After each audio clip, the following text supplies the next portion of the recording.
Hey, what's going on, Cloud Scholars? I hope everyone out there is having a good day. My name is Kieran Tross, and I'm your host once again.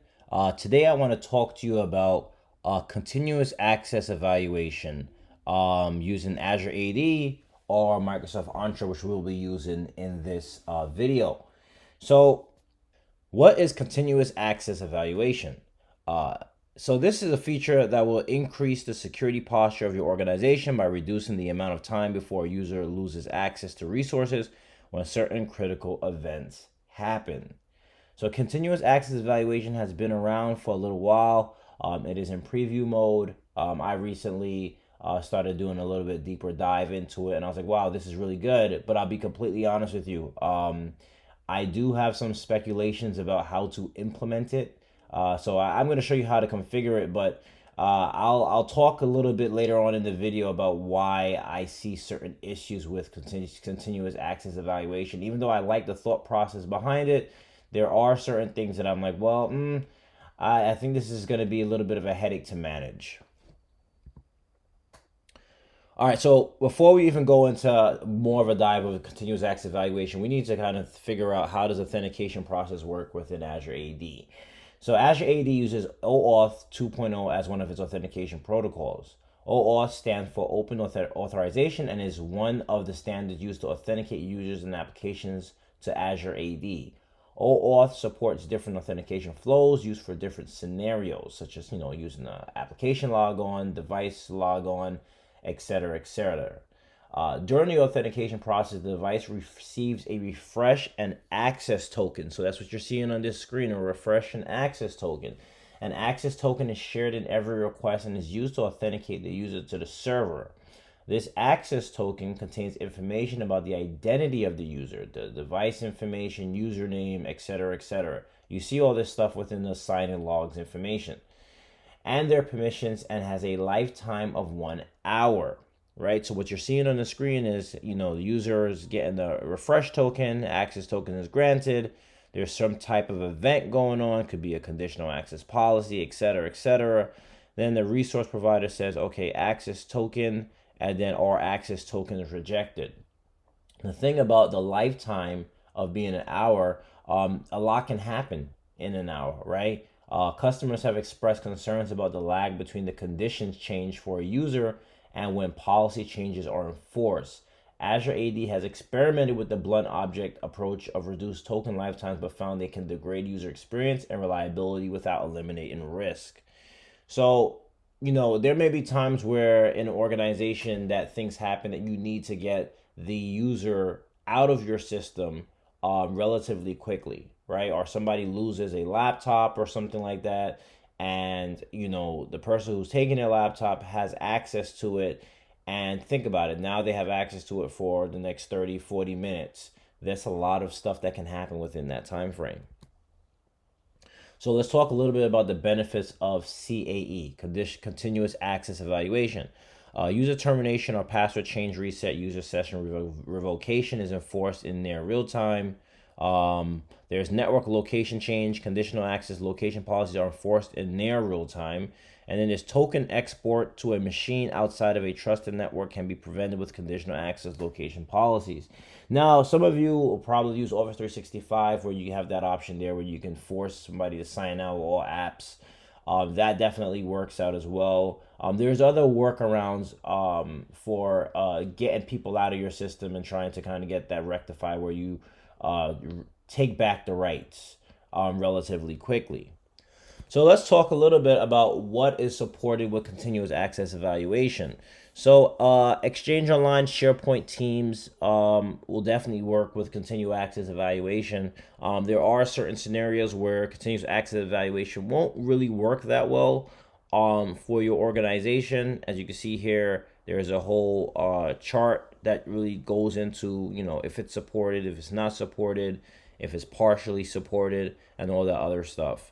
So I'm going to put a link in the description in this video just so you can go through here and take a look yourself. All right, so I'm in the Microsoft Entra page right now, and what I want to do is I want to show you exactly how we go about setting up this continuous access evaluation.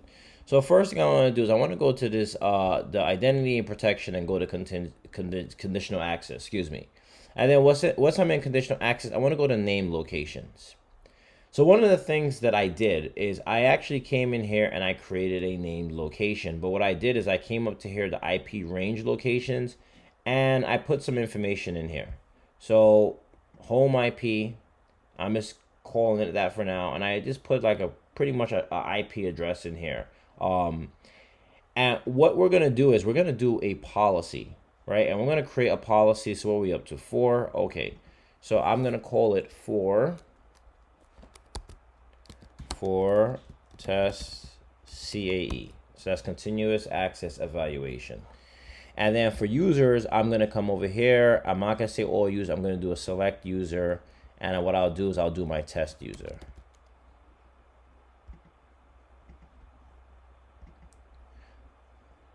All right, great. Next thing I need to do is I need to go to target resources. And I'm going to say all cloud apps. It says don't lock yourself out. I'm perfectly fine. I only have one user.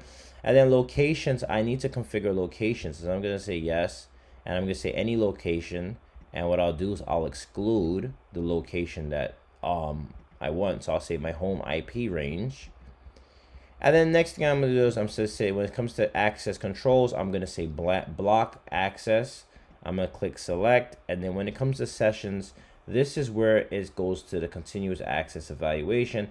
And I'll say strictly enforce location policies. And you can see over here, it's in preview mode. And what this says is use this option to deny access when the client's IP address is not allowed in the location policy range. Configure location in conditions tab. So this is one of the things that I'm like, okay, I got to get a better understanding of continuous access evaluation. Don't worry, it's only in preview mode, so there is some time. I do like continuous access evaluation because you're able to change how a user is accessing your system based on said event. So somebody gets terminated, you need to rectify that and stop them from being able to access any information. Now, I've used the Office 365 Admin Center to kick people out. I haven't had any issues doing that. This is a little bit different with the Azure portal, using this continuous access evaluation. So I want to see how this works.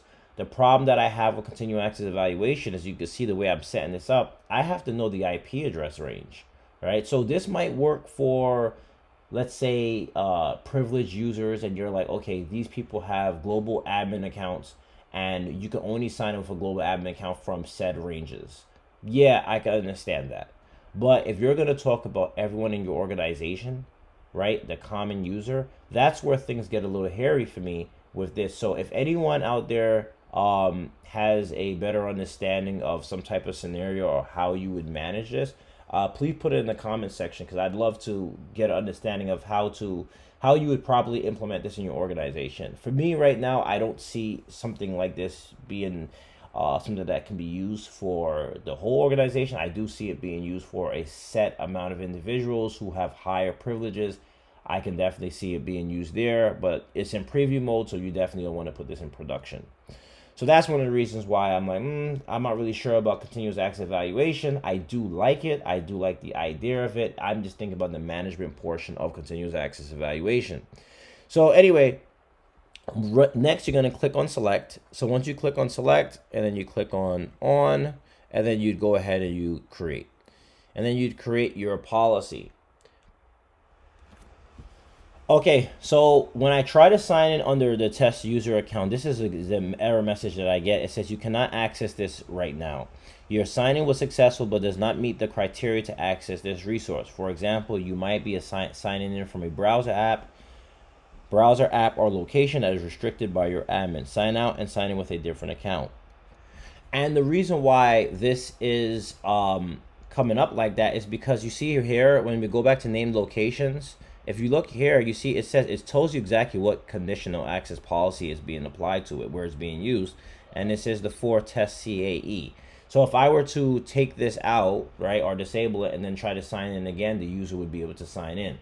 Another thing I want to show you is I want to come up here to identities, and I want to come down here to monitor, and I want to go to sign in logs. All right, so I'm over here at the sign-in events for Microsoft Entra. As you can see, I have a few sign-in events. What I want to show you is the continuous access evaluation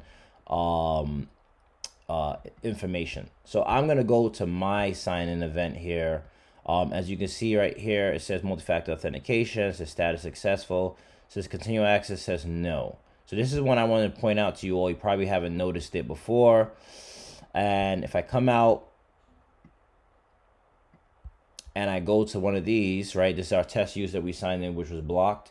So for the test user that was signed in, this one is going to say not applied. I couldn't remember the credentials. I didn't have it correctly there. But over here, it says failure, and it says single factor authenticated. And then it says status failure. It says access has been blocked by conditional access policies. The policy does not allow token issuance. So this one was blocked, as you can remember, because of the continuous access evaluation. Okay, so that's pretty much it. That is a wrap for this video. Just want to make this one short and sweet for you all. Please, if you haven't done so already, please smash that like and subscribe button. Here at Cloud Scholars, my goal is to get you from scholar to consultant and from consultant to expert. Thank you, and see you next time.